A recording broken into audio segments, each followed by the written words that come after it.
सवाई मानसिंह अस्पताल में सबसे ज्यादा उम्र के कोरोना पीड़ित अब ठीक हो चुके हैं। ठीक हुए बुजुर्ग जयपुर के धुलेश्वर गार्डन निवासी है।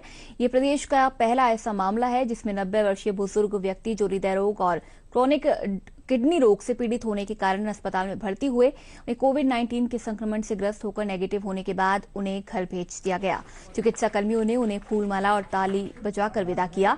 इस दौरान एसएमएस संक्रामक रोग विभाग के प्रभारी डॉक्टर गोवर्धन मीना ने कहा कि सकारात्मक सोच और सही समय पर इलाज से कोविड-19 पर विजय पाई जा सकती है।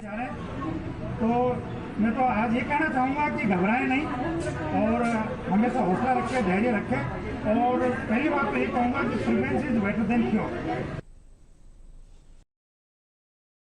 प्रदेश में आज 73 और नए कोरोना संक्रमित मिलने के बाद कोरोना पीड़ितों का आंकड़ा 2335 पर पहुंच गया है। वहीं आज कोटा में एक और कोरोना पीड़ित की मौत के साथ ही इस महामारी से प्रदेश में मृतकों की संख्या 51 हो गई है।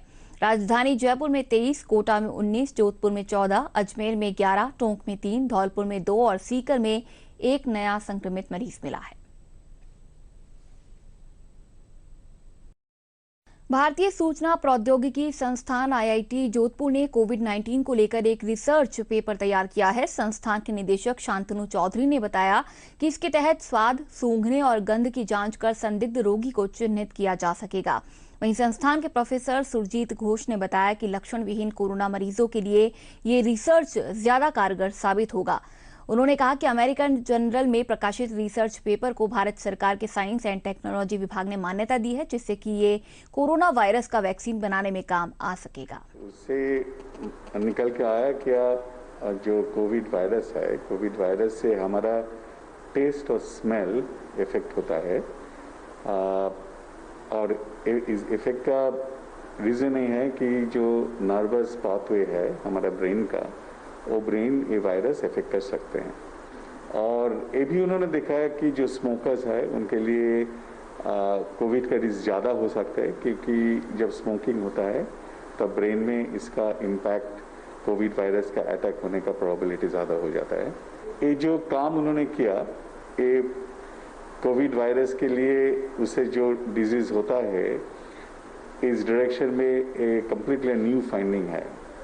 ये नया दिशा दिखा रहा है ये डिजीज के डील करने के लिए, टेस्ट करने के लिए, इसलिए वेरी सिग्निफिकेंट वर्क है। राजस्थान में कोरोना मरीजों की जांच अब सीबी-नैट मशीन से की जाएगी। चिकित्सा मंत्री डॉक्टर रघु शर्मा ने जानकारी देते हुए बताया कि टीबी की जांच करने वाली इस मशीन से कोविड-19 की रिपोर्ट लगभग 1 घंटे में ही मिल जाएगी। इस मशीन से एक समय में अधिकतम 4 सैंपल्स की जांच की जा सकती है। ये जांच आरटी-पीसीआर पद्धति पर आधारित होगी। कोबोस मशीनें जोधपुर और जयपुर के लिए हमने कोबोस 8800 ये मशीनें प्रिक्योरमेंट के लिए लिखा है। इनसे दोनों तरह के आरएनए एक्सट्रैक्शन और आरटी-पीसीआर टेस्ट दोनों हो सकेंगे और 3000 से 4000 टेस्टिंग कैपेसिटी हमारी इन मशीनों से बढ़ जाएगी। लॉकडाउन 2 में औद्योगिक इकाइयों को शुरू करने की मिली छूट के बाद इससे जुड़ी लोगों की समस्याओं के समाधान के लिए उद्योग विभाग में कंट्रोल रूम की स्थापना की गई है। उद्योग आयुक्त मुक्तानंद अग्रवाल ने जानकारी देते हुए बताया कि प्रदेश में करीब 5000 से ज्यादा औद्योगिक इकाई शुरू हो चुकी है, जिनमें 100 से ज्यादा बड़े उद्योग शामिल हैं।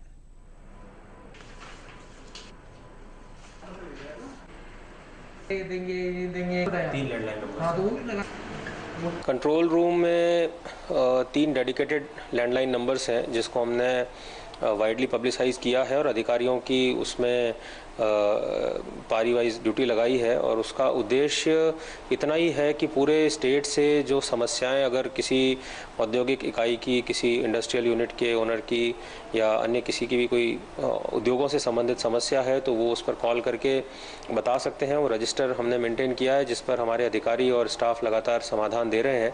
खुद मैंने भी व्यक्तिगत रूप से यदि किसी संगठन के माध्यम से या किसी औद्योगिक इकाई का फ़ोन आया है या मेरे अधिकारी जो हैं संभाग प्रभारी हैं उनके पास या GMDICs के पास, लगातार मैंने व्यक्तिगत रूप से भी कोशिश की है कि इसकी मॉनिटरिंग करें और लोगों की समस्याओं का त्वरित समाधान किया जाए।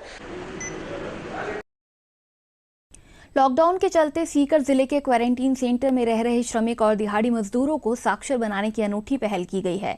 इसके लिए स्थानीय शिक्षकों को जिम्मा सौंपा गया है, जो कि स्कूल्स में क्वारंटीन किए गए मजदूरों और उनके बच्चों को पढ़ा रहे हैं। साथ ही श्रमिकों की सकारात्मकता का विकास करते हुए उन्हें सोशल डिस्टेंसिंग की पालना भी करवाई जा रही है।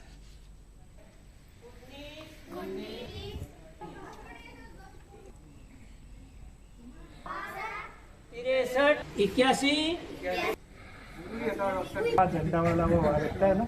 इस पीओ क्षेत्र में 3 प्राइमरी, 1 सेकेंडरी और सीनियर स्कूल है।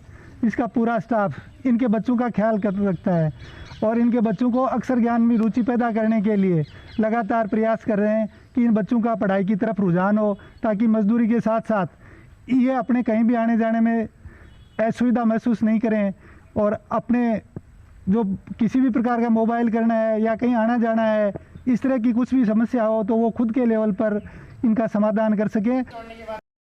केंद्रीय जल शक्ति मंत्री गजेंद्र सिंह शेखावत ने कहा कि कोरोना महामारी के इस कठिन दौर में भाजपा संगठन के कार्यकर्ता अभावग्रस्त लोगों की मदद और सार संभाल में लगे हैं। उन्होंने सभी का आह्वान किया कि वे पार्टी के निर्देशों के साथ साथ केंद्र और राज्य सरकार की गाइडलाइन का भी पालन करें। साथ ही उन्होंने बताया कि जल और पर्यावरण हमारे जीवन की वास्तविक जरूरत है, इसीलिए हमारे पूर्वजों ने जल को जगदीश और पर्यावरण के प्रत्येक रूपांग की पूजा उपासना का प्रबंध किया है, ताकि समाज प्रकृति से जुड़ा रह सके। लॉकडाउन के दौरान अजमेर के किशनगंज थाना पुलिस ने कालाबाजारी करने वाले व्यापारी को गिरफ्तार किया है। पुलिस ने व्यापारी को 10 लाख रुपए से ज्यादा के तंबाकू उत्पाद सहित गिरफ्तार किया है। गौरतलब है कि लॉकडाउन गाइडलाइंस के तहत तंबाकू खरीद और बेचान दोनों ही अपराध हैं।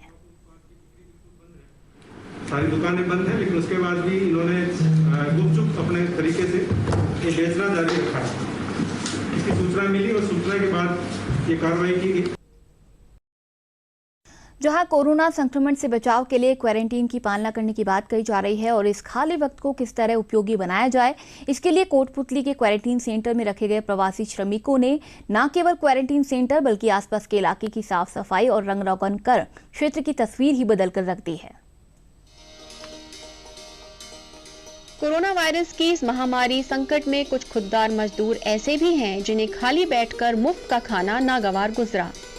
दरअसल पनियाला के राजकीय उच्च माध्यमिक विद्यालय में बने क्वारंटीन सेंटर में मध्य प्रदेश के 21 परिवारों के 74 मजदूरों को कोरोना के चलते रुकवाया गया था। स्थानीय ग्रामीणों ने प्रशासन के सहयोग से मजदूरों के रहने व खाने पीने की उत्कृष्ट व्यवस्था भी की थी। इसी से प्रभावित मजदूरों ने भी अपना मोल चुकाने की सोची एवं सकारात्मक पहल करते हुए श्रमिक की मेहनतकश प्रवृत्ति का उत्कृष्ट उदाहरण देश व समाज के सामने प्रस्तुत कर दिया। विद्यालय में रह रहे मजदूरों ने सरपंच रविंद्र मीणा, भामाशाह महेश मीणा व अन्य भामाशाहों से रंगाई पुताई का सामान मंगवाकर विद्यालय को रंग करना, मरम्मत करना व साफ सफाई करना शुरू कर दिया। भामाशाह सशक्त समर्थ टीम के भामाशाह महेश जी मीणा से संपर्क कर और उनको मजदूरों को रंग रोगन उपलब्ध करा दिया, जिससे कि वो विद्यालय में अब रंग रोगन कर रहे हैं और अच्छा कार्य चल रहा है और वो काफ़ी खुश हैं। हम भी मजदूरों को किसी भी प्रकार की कोई परेशानी नहीं होने दे रहे। सभी ग्रामीण उनका सहयोग कर रहे हैं, रहने में, खाने में, पीने में सभी वस्तुएं, जरूरी वस्तुएं उपलब्ध करा रहे हैं। मजदूरों ने कहा कि ग्रामीणों ने उनके लिए अच्छी व्यवस्था की है। बैठे बैठे खाना उन्हें नागवार गुजरा। वे मेहनतकश लोग हैं और इसी तरह अगर बैठे रहते तो बीमार हो जाते। ये हमने सोचा 2-4 दिन हो गए रहते रहते हमने सोचा कि स्कूल की थोड़ी कंडीशन ख़राब है, इस वजह से हमने सोचा कि क्यों ना कि सरपंच साहब को बोल के हम कलर मंगा के हम खुद ही इनकी पेंटिंग कर दें 2-4 दिन के लिए। सब इकट्ठे मिलके सबने साथ में मिलके पेंटिंग करी हमने। मजदूरों के परिश्रम से विद्यालय की सूरत बदलना शुरू हो गई है। कुछ ग्रामीणों ने श्रमिकों को इसके बदले मजदूरी देनी चाहिए तो उन्होंने इससे भी साफ इनकार कर दिया। प्रधानाचार्य किशोरीलाल वर्मा व अन्य ग्रामीणों ने कहा कि लंबे समय से विद्यालय भवन को रंग नहीं किया गया था, लेकिन अब स्कूल में निखार आने लगा है। मेरे सामने इन मजदूरों ने सफाई की और रंग रोगन करने की इच्छा प्रकट की। मैंने सरपंच साहब से निवेदन किया। सरपंच साहब ने भामाशाह से मिलकर रंग पेंट की व्यवस्था करवा दी और मजदूरों ने सहर्ष स्वीकार किया और स्कूल की जो स्थिति थी उसको बदल दी और बिल्कुल इसको चमका दिया। कमरों के अंदर भी रंग रोगन कर दिया।